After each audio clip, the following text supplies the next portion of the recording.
शर्मा जी। हाँ, तो बोलिए। महाराज जी, आपके चरणों में कोटि कोटि प्रणाम। महाराज जी, हम हिमाचल शिमला से आए हैं।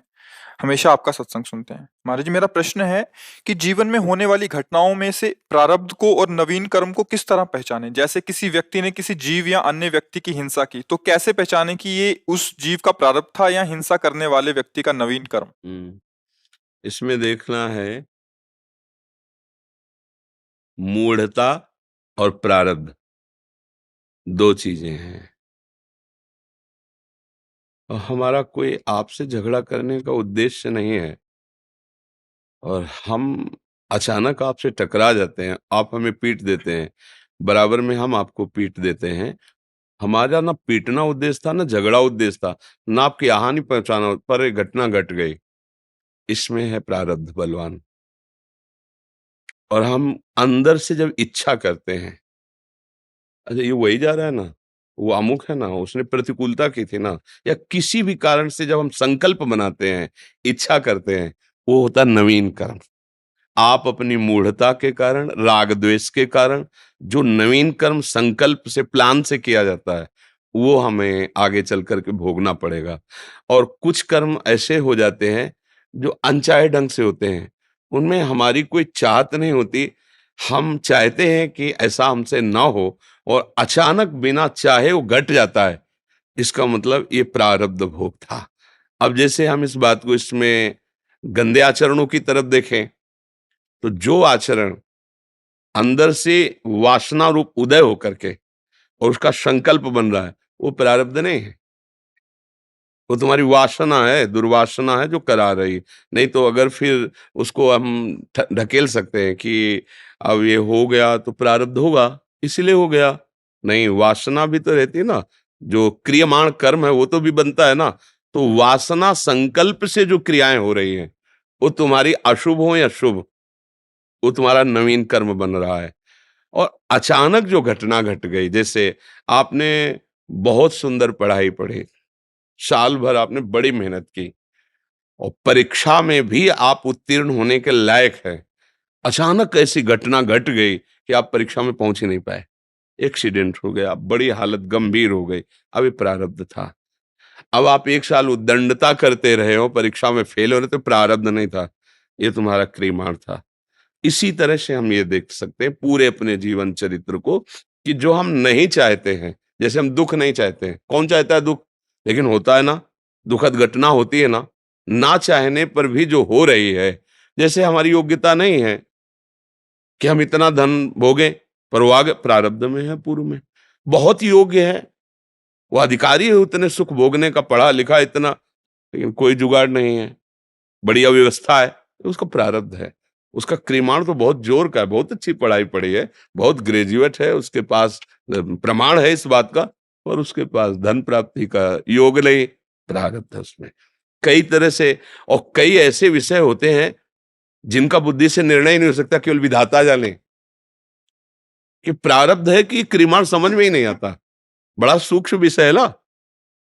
जैसे पांडव जन है, भला इनसे कोई बुरा आचरण बन सकता है, जो भगवान के परम भक्त है, महाभागवत और दैवी शक्तियों से प्रकट हुए, लेकिन उनकी पत्नी को उनके सामने, उनकी सभा में घसीट कर लाना, द्रौपदी जी को, और उपहास करना और उनको निर्वस्त्र करने की चेष्टा करना सभा में, ऐसा तो कहीं नहीं होता।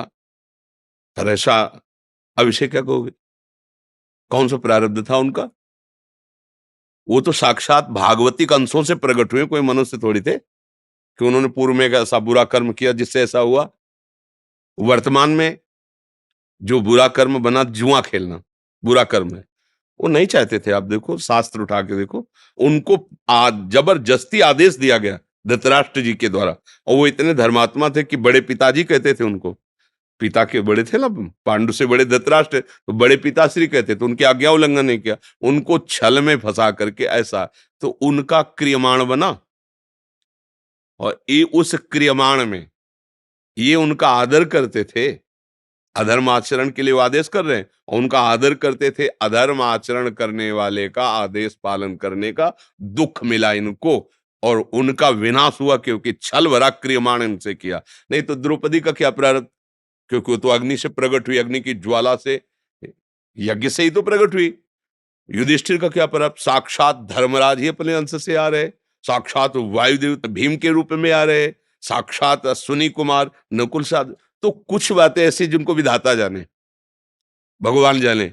वो क्या कुछ निर्णय बड़ा सूक्ष्म होता है, कुछ निर्णय ऐसा है कि जो हम नहीं चाहते अचानक घटना घट जाती है, उसको हम प्रारब्ध कहते हैं। और जो वासना के अनुसार इच्छा करके जो हम क्रियाएं करते हैं वो नवीन क्रियमाण होता है। ये नवीन क्रियमाण पशु नहीं कर सकते हैं, वो केवल प्रारब्ध ही भोगते हैं। मनुष्य में नवीन क्रियमाण करने की सामर्थ्य, प्रारब्ध से बचने की, प्रारब्ध आएगा पर विवेक के द्वारा हम अपने को बचा सकते हैं। जैसे भारी विपत्ति आई तो हम विवेक लगाते हैं उसमें कि यदि आज दुखद परिस्थिति आई है तो कल सुखद परिस्थिति आएगी। मुझे विचलित नहीं होना है, मुझे धैर्यपूर्वक इसे काटना है, इसे सहना है। और वो सत्संग और नाम बल से आप सह सकते हैं, आप उसे काट सकते हैं, आप आगे बढ़ जाएंगे, निकल जाएंगे। और अगर आपके पास सत्संग या विवेक नहीं है, नाम बल नहीं, तो आप हताश निराश होकर के ऐसा भी कर बैठते हैं जो बहुत ही हानिकारक होता है। अब बोले अब कैसे दिमाग ठीक करें, अब मदिरा पीने लगे, ड्रग्स लेने लगे, या ऐसा सोचने लगे कि आत्महत्या कर लूं, या ऐसे डिप्रेशन में पहुंच गए, जीना मुश्किल हो गया। ये प्रारब्ध आया बुरा नष्ट करने के लिए। लेकिन नवीन क्रियमाण सत्संग, शास्त्र स्वाध्याय, नाम जप, पवित्र बुद्धि से उसने अपने आप को बचा लिया। आया पर वो हताश नहीं कर पाया, वो निराश नहीं कर पाया जीवन को, तो आगे बढ़ गया। तो प्रारब्ध का कुछ ऐसे भी ये चित्रण की, जैसे एक बार आपने बताया कि रज खोदने हम श्री जी के पात्र मार्जन के लिए गए, तो मन में ऐसी प्रेरणा हुई कि यहाँ ठीक रज नहीं, ये ठीक है, बस 2 हाथ का अंतर। और जब वह पहला ही फावड़ा मारा रज लेने के लिए, तो उसमें 2 वो खन खजूर होते लाओ, जो जिनके हजारों पैर होते, दोनों 2 कट गए। 15-20 वर्ष हुआ, बहुत अंदर में हुआ कि फूंक फूंक के कदम रखते हैं और यहाँ बिल्कुल जलन पैदा हुई। ये ऐसा तब फिर विचार किया कि इसमें मेरा क्या दोष। हम तो रज लेने आए श्री जी के पात्र मार्जन के लिए, और हम खोदना भी इधर चाहते थे, पेरना हुई इधर खोदो, और जो ही पहला फावड़ा मारा वो कट गया। हमें तो पता नहीं था ना कि जीव है। अब ये है प्रारब्ध, इस हाथ के द्वारा उसका। एक बार बरसात का समय था, टार्च वार्च रहती नहीं थी, भिक्षावृत्ति से मांगते अपना दिनचर्या करते। तो रात्रि के समय घनघोर अंधेरा, वर्षा हो रही थी, तो जैसे बिजली चमके तो रास्ता दिखा। ये बिल्कुल कच्चा मार्ग था, ये जो परिक्रमा है ये तो सब अभी कुछ वर्षों से, नहीं तो एकदम बहुत बहुत आनंद में वृंदावन। ये सब जहां बैठे ना, ये सब लताएं ही लताएं थी, इधर कहीं एक भी मकान नहीं। ये वृंदावन के इधर एक भी मकान नहीं, वो 1-2 ट्यूबवेल थे पानी वाले, और खूब फूलों की बगिया और बगीचे, सब सब कट कट के। अब तो ऐसा, तो अंधेरे में ऐसे बिजली सी चमकी, तो ऐसे दूर की तरफ देखा और नीचे फट से आवाज आई। तो क्या हुआ, अब अंधेरे में झुक के जब बैठ के देखा तो एक मेढक फैल गया, उसके ऊपर पैर पड़ा। तो फिर बड़ी परेशानी, एकदम अंदर विकलता हुई। तो हम कहा हम तो देख के नीचे चल रहे थे, बिजली कड़की उधर की तरफ आकर्षण हुआ। फिर भी गोपाल शास्त्र नाम का पाठ किया, प्रभु से प्रार्थना की कि उस जीव को सदगति प्राप्त हो, मंगल हो और अपराध क्षमा हो। ऐसा बोध हुआ कि हमारी असावधानी हुई, अगर हम उधर ना देखते तो हम नीचे देख के चल रहे थे, शायद हम बच। फिर हम एक टार्च छोटी रखने लगे कि अंधेरा। तो कुछ ऐसी क्रिया होती जिनको ना चाहते हुए भी ऐसी बात बन जाती है, तो हमें लगता है उसमें उस जीव का प्रारब्ध होता है। जो क्योंकि हमारी इच्छा तो नहीं ना, हमारा कोई संकल्प नहीं है किसी को दुख देने का, और अचानक घटना घट जाती है तो उसे प्रारब्ध कहते हैं। और जो संकल्प करके किया जाता है वो क्रियमाण होता है।